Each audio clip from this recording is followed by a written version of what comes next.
পবিত্ৰ ক্ষণতে উজলি উঠা খ্ৰীষ্টৰ জ্যোতি।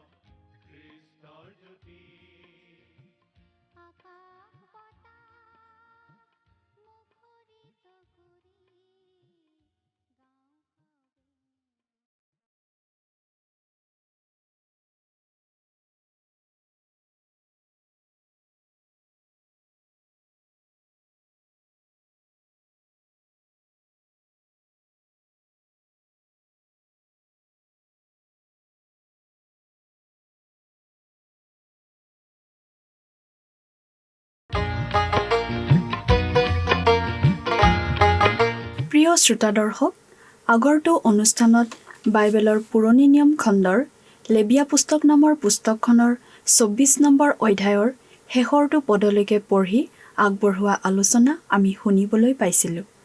আজিৰ এই অনুষ্ঠানত আমি লেবিয়া পুস্তকৰ ২৫ নম্বৰ অধ্যায়ৰ আলোচনা আমি শুনিবলৈ পাম। লেবিয়া পুস্তকৰ ২৪ নম্বৰ অধ্যায়টো আগৰ অধ্যায়বোৰৰ লগত খাপ নোখোৱা যেন লাগে। ইয়াত যিবোৰ বয় বস্তুৰ কথা কোৱা হৈছে সেইবোৰৰ আগৰ কথাৰ লগত কোনো সংযোগ নথকা যেন লাগে। এই ২৪ নম্বৰ অধ্যায়ত আমি পাইছিলোঁ সোণৰ দীপাধাৰটোৰ বাবে জিত গছৰ তেলৰ কথা। তাৰ পাছত দৰ্শন পিঠাৰ বাবে ব্যৱহাৰ কৰিবলগীয়া মিহি আটাগুৰিৰ কথা আৰু ঈশ্বৰৰ নাম নিন্দা কৰা লোকৰ ক্ষেত্ৰত ল'বলগীয়া পদক্ষেপ আদি বিষয়ক বিধি। সোণৰ দীপাধাৰটোত চাকি অনবৰতে জ্বলাই ৰখাৰ দায়িত্ব আছিল হাৰুণ মহাপুৰোহিতৰ। আজি সেই কাম কৰি আছে আমাৰ মহাপুৰোহিত প্ৰভু যীশুখ্ৰীষ্টই স্বৰ্গত। ২৫ নম্বৰ অধ্যায়ত কেইটামান বিশেষ গুৰুত্বপূৰ্ণ বিষয় আমি পাওঁ। বিশ্ৰাম বছৰৰ বিষয়ে দিয়া বিধান, জুবেল বছৰৰ কথা, সা সম্পত্তি বন্ধকীৰ পৰা মুকলোৱাৰ বিধি আৰু মানুহৰ ওচৰত বন্ধকত থকা অথবা দাহ হিচাপে থকা মানুহৰ মুক্তিৰ নিয়ম। মুচিৰ যুগেৰে দিয়া বিধানবোৰে ইজৰাইল জাতিৰ বাবেও আছিল আৰু বিশেষভাৱে পেলেষ্টাইন দেশখনৰ বাবেও আছিল। এই অধ্যায়টোত এই কথাটো বিশেষভাৱে প্ৰকাশ পাইছে। আহকচোন এই কথাবোৰৰ বিতং আলোচনাটো শুনিবৰ বাবে আমি মূল আলোচনাটোলৈ আগবাঢ়ি যাওঁ। প্ৰিয় শ্ৰোতা, আমি আজি ভালেমান দিন ধৰি বাইবেলৰ পুৰণি নিয়ম খণ্ডৰ লেবিয়া পুস্তক নামৰ পুস্তকখন অধ্যয়ন কৰি আছোঁ। যোৱা অনুষ্ঠানত আমি এই লেবিয়া পুস্তকৰ ২৪ নম্বৰ অধ্যায়ৰ অধ্যয়ন কৰিছিলোঁ। গতিকে আজি আমি ২৫ নম্বৰ অধ্যায়ৰ পৰা চাব খুজিছোঁ। এই অধ্যায়ত আমি পাম ঈশ্বৰে ইছৰাইল জাতিক প্ৰতিজ্ঞাৰ দেশত পালন কৰিবলগীয়া বিশ্ৰাম বছৰ, জোবেল বছৰ আদিৰ বিষয়ে দিয়া বিধি বিধান। মুচিৰ যোগেদি ঈশ্বৰে যিবোৰ বিধি ব্যৱস্থা দি দিছিল সেইবোৰ বিশেষভাৱে ইছৰাইল জাতিক উদ্দেশ্য কৰিয়ে দিয়া হৈছিল আৰু এই ব্যৱস্থাৱলী বিশেষভাৱে পেলেষ্টাইন দেশৰ সৈতে খাপ খোৱাকৈ দিয়া হৈছিল। সেই কথাটো আমি এই অধ্যায়ত ভালদৰে বুজি পাওঁ। এই অধ্যায়ত যিবোৰ বিধি বিধান দিয়া হৈছে সেইবোৰ তেওঁলোকে প্ৰতিজ্ঞাৰ দেশ পেলেষ্টাইনত বাস কৰিবলৈ লোৱাৰ পাছতহে পালন কৰিব পাৰিব।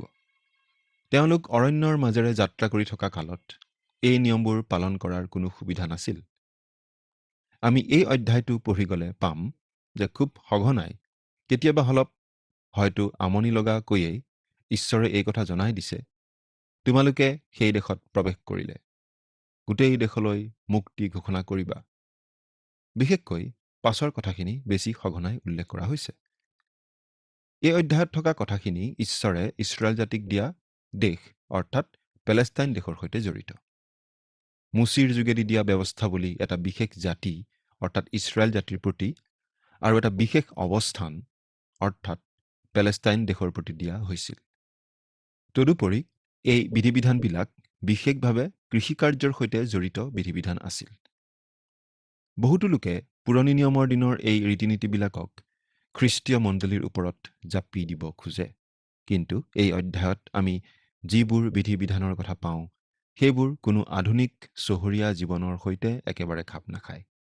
তদুপৰি পৃথিৱীৰ সকলো ঠাইৰ গাঁৱলীয়া পৰিৱেশৰ লগতো খাপ নাখায়, সকলো জলবায়ুৰ লগত খাপ নাখায়।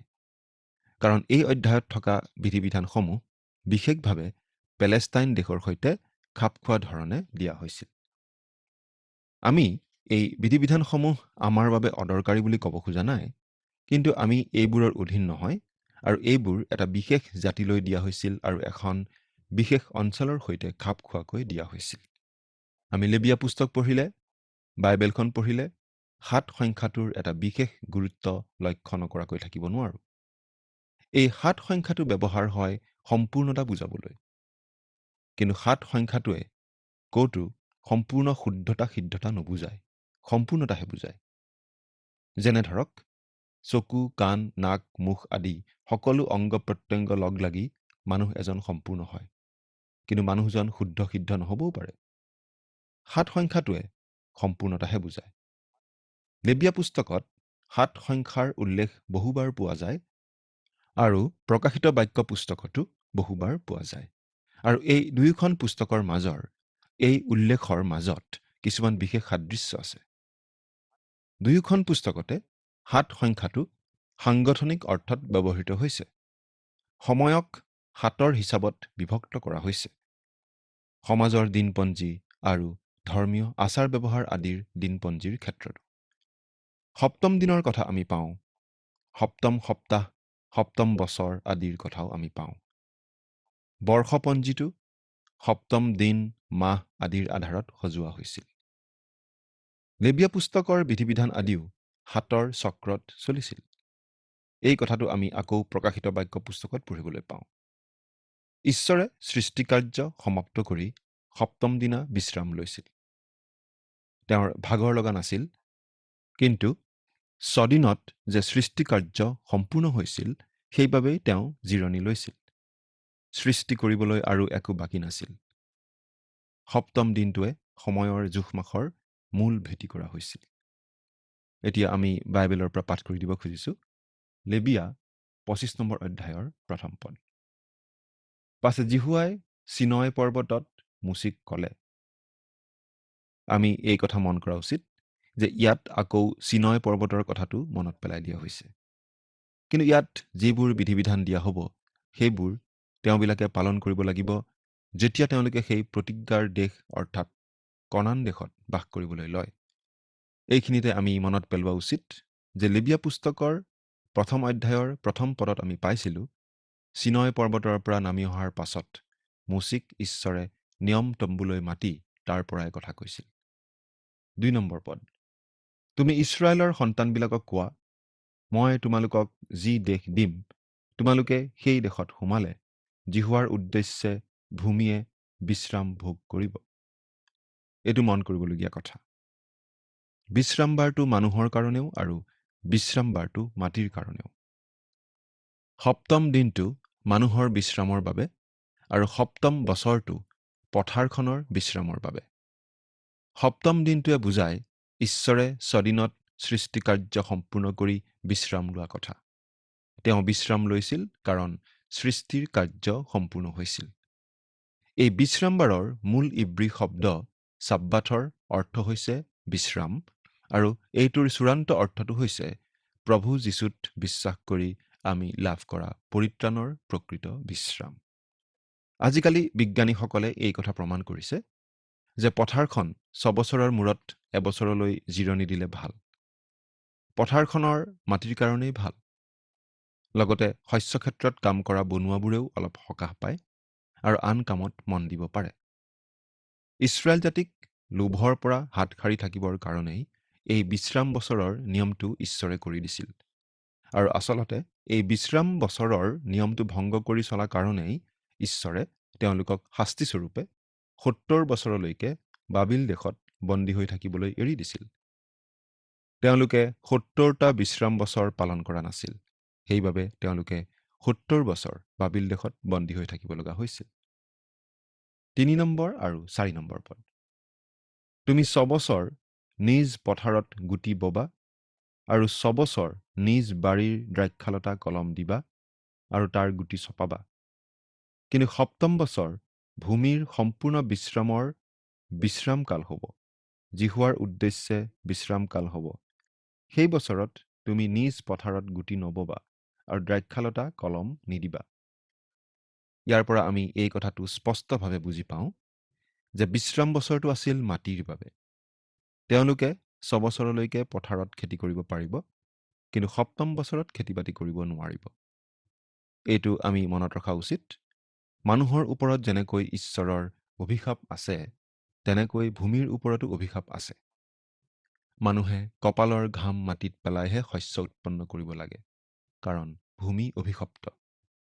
কিন্তু এই সৃষ্টিখনো এদিন এই অভিশাপৰ পৰা মুক্ত হ'ব, আৰু সেই দিনলৈ সৃষ্টিখনে বাট চাই আছে বুলি আমি ৰোমীয়া পত্ৰত পঢ়িবলৈ পাওঁ। বিশ্ৰাম বছৰৰ ব্যৱস্থাটোৱে ভূমিক জিৰণি দিছিল, আৰু খেতি-বাতিৰ কাৰণে সেইটো উত্তম নিয়ম আছিল। ঈশ্বৰে সেই নিয়ম দিছিল, কাৰণ মানুহতকৈ তেওঁৰ জ্ঞান অধিক। এতিয়া 5 নম্বৰ পদৰ পৰা 7 নম্বৰ পদলৈকে পাঠ কৰিম। তুমি নিজ পথাৰত নিজে হোৱা শস্য নাদাবা, আৰু কলম নিদিয়া দ্ৰাক্ষালতাৰ গুটি নচপাবা। সেয়ে ভূমিৰ সম্পূৰ্ণ বিশ্ৰামৰ বছৰ হ'ব। তাতে বিশ্ৰাম বছৰত হোৱা ভূমিৰ শস্য তোমালোকলৈ আহাৰ হ'ব। অৰ্থাৎ তোমাৰ পথাৰত উৎপন্ন হোৱা সকলো শস্য তোমাৰ, আৰু তোমাৰ বান্দিৰ বেটীৰ, তোমাৰ লগত বেচ খোৱা চাকৰ আৰু বিদেশীৰ, আৰু তোমাৰ পশুৰ আৰু দেশত থকা বনৰীয়া পশুৰ আহাৰৰ অৰ্থে হ'ব।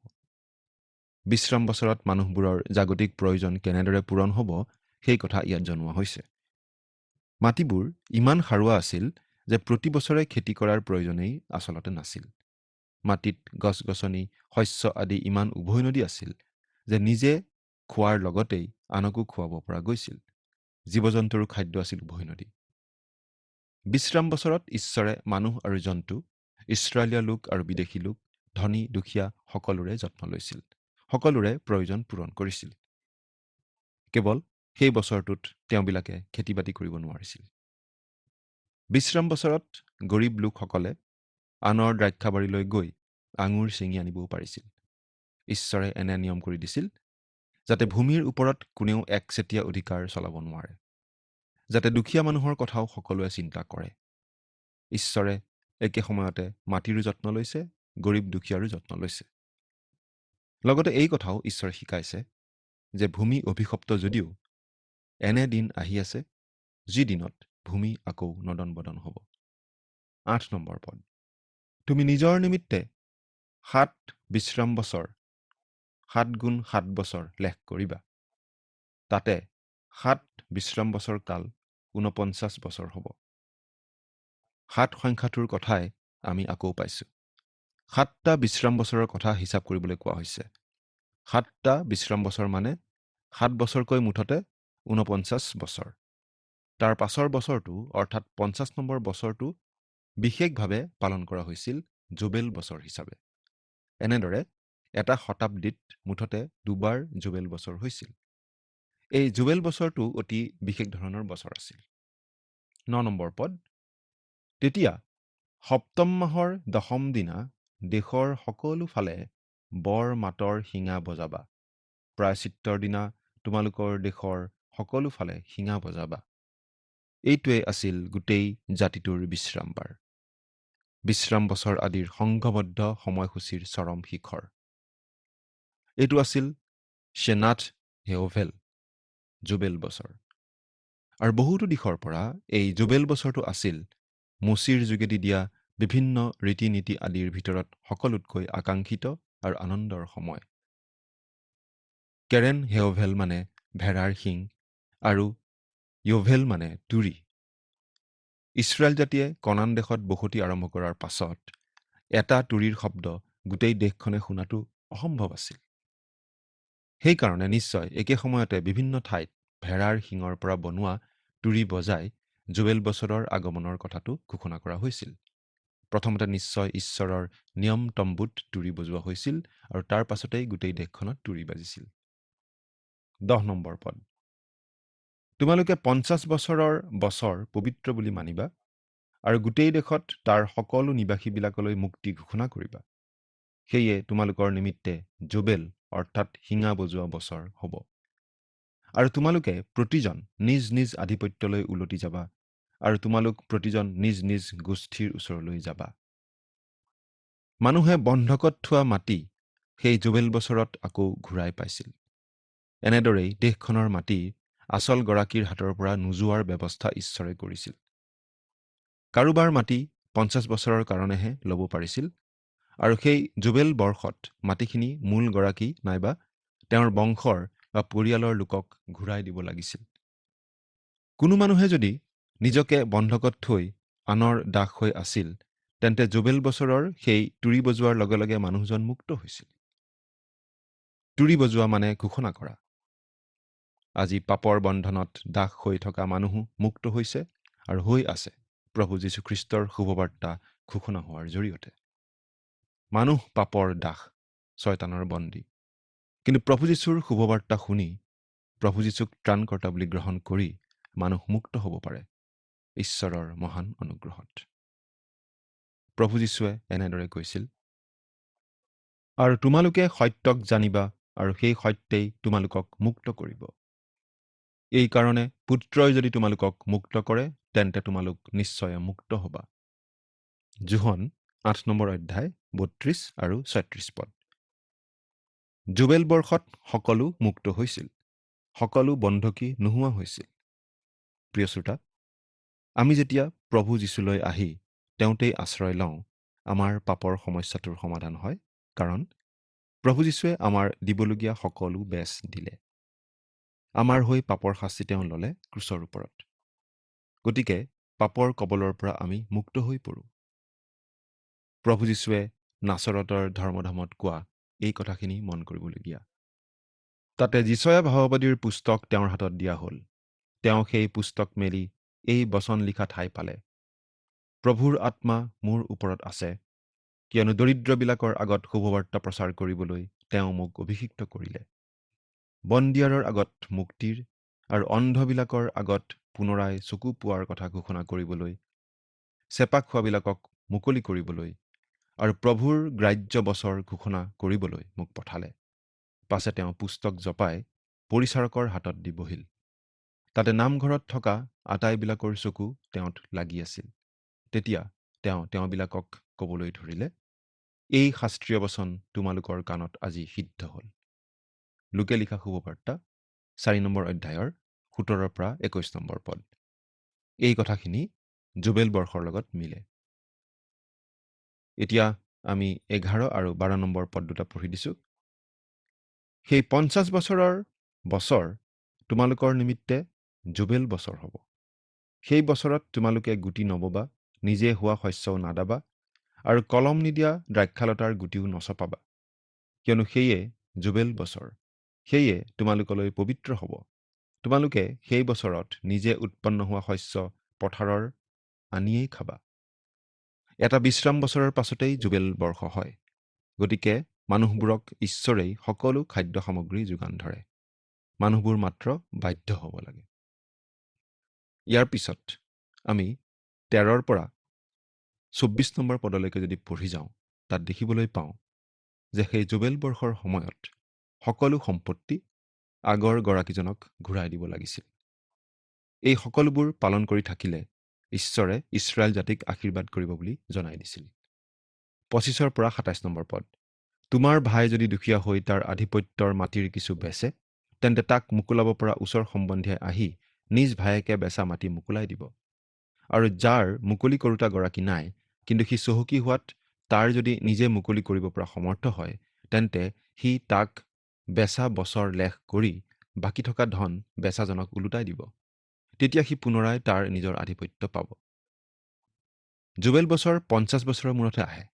গতিকে মাটি মুকলোৱাৰ আন এটা ব্যৱস্থা ঈশ্বৰে কৰিছিল। নিজে নোৱাৰিলে কোনোবা ওচৰ সম্বন্ধীয় লোকে মাটি মুকলাই দিব পাৰিছিল। 28 পৰা 34 নম্বৰ পদলৈ পঢ়িলে আমি দেখিবলৈ পাওঁ, থকা ঠাই, ঘৰ আদিৰ বিষয়েও নিয়ম বান্ধি দিয়া হৈছিল। অৱশ্যে লেবীয়াসকলৰ কাৰণে দিয়া নিয়ম বেলেগ আছিল। 35 পৰা 37 নম্বৰ পদ পঢ়িলে আমি বুজি পাওঁ যে ঈশ্বৰে দুৰ্গত, দৰিদ্ৰ, অসহায় লোকসকলৰ বাবেও ব্যৱস্থা কৰি দিছিল। 38 পৰা 46 পদলৈকে পঢ়িলে আমি বুজি পাওঁ যে দুখীয়া লোকজন যাতে আনৰ দাস হ'ব নালাগে, তাৰ বাবেও ঈশ্বৰে ব্যৱস্থা ৰাখিছিল। তেওঁলোকে স্বজাতীয় লোকক কৃতদাস হিচাপে ব্যৱহাৰ কৰিব নোৱাৰিছিল।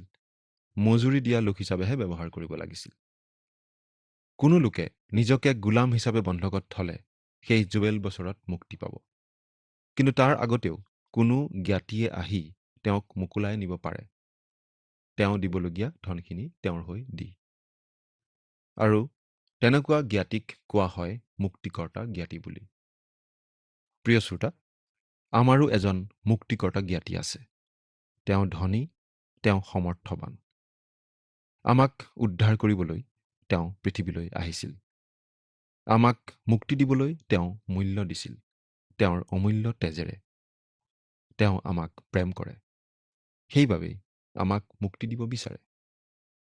আমাৰ সেই মুক্তিকৰ্তা জ্ঞাতি প্ৰভু যীশুখ্ৰীষ্টক আপুনি বাৰু নিজৰ মুক্তিকৰ্তা হিচাপে গ্ৰহণ কৰিছেনে? চিন্তা কৰি চাওকচোন। ঈশ্বৰে আপোনাক আশীৰ্বাদ কৰক। ঈশ্বৰে মানুহৰ বাবে বিশ্ৰামবাৰৰ বিধান দিছিল। 6 দিন কাম কৰি 7ম দিনা মানুহে জিৰণি লোৱাটো ঈশ্বৰে বিচাৰিছিল। মানুহৰ শাৰীৰিক, মানসিক আৰু আত্মিক সকলো দিশৰ পৰাই বিশ্ৰাম অৰ্থাৎ জিৰণিৰ প্ৰয়োজন থাকে। ঠিক একেদৰে 6 বছৰৰ মূৰত এবছৰৰ বাবে পথাৰখনকো জিৰণি দিবৰ বাবে ঈশ্বৰে বিশ্ৰাম বছৰৰ নিয়মটো দিছিল। পথাৰৰ উৰ্বৰতা ৰক্ষা কৰাৰ বাবে এইটো এটা অতি বিজ্ঞানসন্মত নীতি আছিল। এই বিশ্ৰামবাৰ আৰু বিশ্ৰাম বছৰৰ কথাটোৱে আচলতে প্ৰভু যীশুৱে আমাক দিয়া আত্মিক বিশ্ৰামৰ কথালৈকে আঙুলিয়াইছিল। প্ৰভু যীশুৱে কৈছিল, হে পৰিশ্ৰান্ত আৰু ভাৰাক্ৰান্ত লোকসকল, মোৰ ওচৰলৈ আহা, মই তোমালোকক জিৰণি দিম।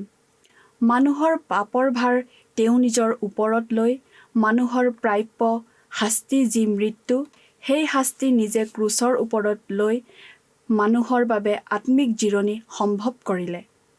সেইবাবে খ্ৰীষ্টীয় বিশ্বাসীজনে খ্ৰীষ্টতেই আত্মিক বিশ্ৰাম উপভোগ কৰে। সকলো কথাৰ বাবে খ্ৰীষ্টত ভৰসা কৰাৰ যোগেৰে। আজিলৈ আমাৰ এই ভক্তিবচন অনুষ্ঠানটোৰ ইমানতে সামৰণি মাৰিব খুজিছোঁ। পৰৱৰ্তী অনুষ্ঠানত আপোনালোকক পুনৰ লগ পাম বুলি আমি আশা ৰাখিলোঁ। ঈশ্বৰ আপোনাৰ সহায় হওক। ধন্যবাদ।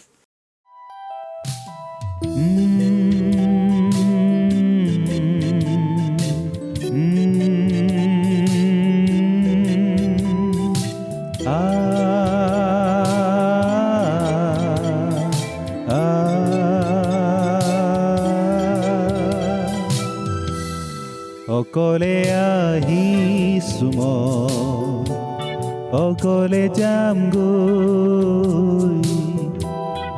অকলে আহিছোঁ মই, অকলে যামগৈ। দুদিনীয়াই জীৱন নাট সামৰি থৈ অবিনয়, দুদিনীয়াই জীৱন নাট সামৰি থৈ অবিনয়।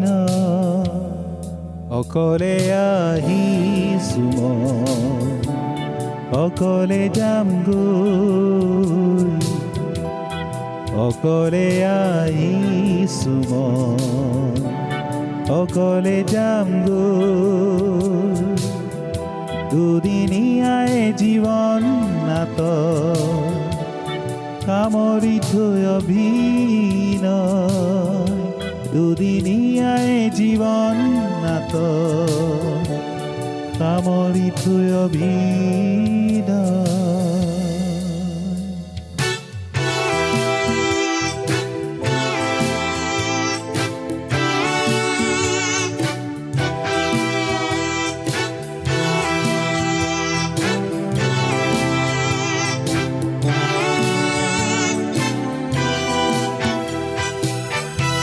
মায়া ভৰাই সংসাৰতে লোভে মোহে আগুৰি ধৰে, মায়া ভৰাই সংসাৰতে লোভে মোহে আগুৰি ধৰে।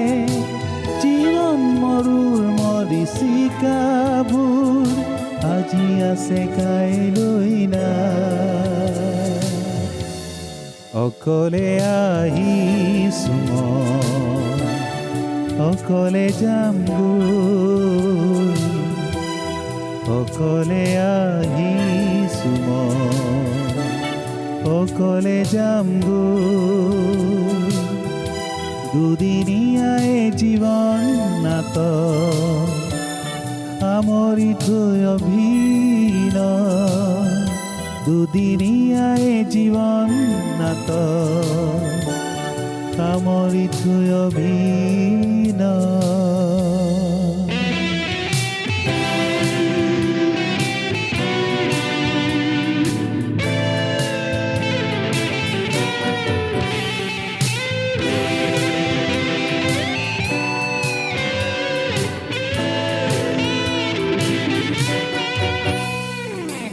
জীৱন নাটৰ অন্ত পৰিলে, মাটিৰ দেহাতি মাটিতে মিলিলে। জীৱন নাটৰ অন্ত পৰিলে, মাটিৰ দেহাতি মাটিতে মিলিলে। ধনৰ টোপোলা বিলাসী বঙলা, ধনৰ টোপোলা বিলাসী বঙলা, যাম সকলোকে এৰি থৈ।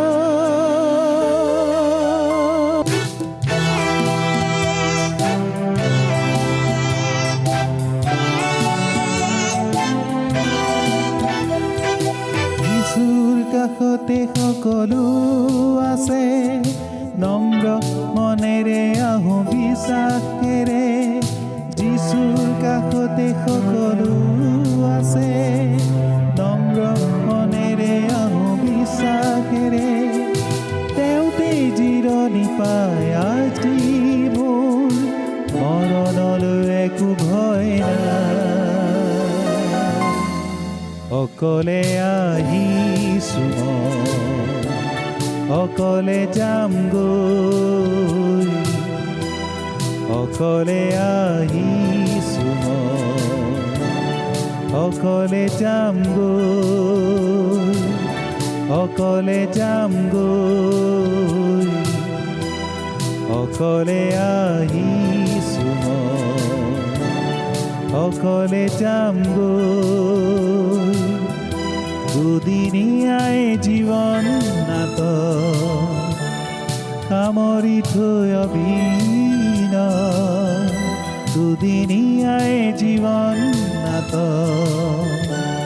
সামৰি থৈ অভিনয়। প্ৰিয় শ্ৰোতা দৰ্শক, আশা কৰোঁ ভক্তিবচন অনুষ্ঠানটি উপভোগ কৰি আপোনাৰ নিশ্চয় ভাল লাগিছে। এই বিষয়ে আপোনাৰ মতামত জানিব পাৰিলে আমি নথৈ আনন্দিত হ'ম। আপোনাৰ যদি আমাৰ এই অনুষ্ঠানটি উপভোগ কৰি ভাল লাগিছে, তেন্তে অনুগ্ৰহ কৰি আমালৈ এটি মিছ কল দিয়কচোন। প্ৰতিটো মিছ কল দিয়া সকলৰ মাজৰ পৰা এজন বিশেষ দৰ্শকক বাছি লৈ সপ্তাহৰ শেষত পুৰস্কৃতও কৰা হ'ব। মিছ কল দিয়া নম্বৰটো হৈছে 04449081 আপোনাৰ যদি কিবা প্ৰাৰ্থনাৰ বিষয় থাকে বা অধিক জানিবলৈ ইচ্ছা কৰে, তেন্তে টেলিফোনৰ মাধ্যমেৰেও আমাক যোগাযোগ কৰিব পাৰে। আমাৰ টেলিফোন নম্বৰটো হৈছে 7429840242। আপুনি আমালৈ ইমেইল অথবা পত্ৰযোগেও যোগাযোগ কৰিব পাৰে। তাৰ বাবে আমাৰ ইমেইল ID আৰু পোষ্টেল এড্ৰেছটো টিভি পৰ্দাত চাই লওকচোন। পুনৰ লগ পোৱাৰ আশাৰে আজিলৈ ইমানতে সামৰিছোঁ। ঈশ্বৰে আপোনাক আশীৰ্বাদ কৰক। ধন্যবাদ।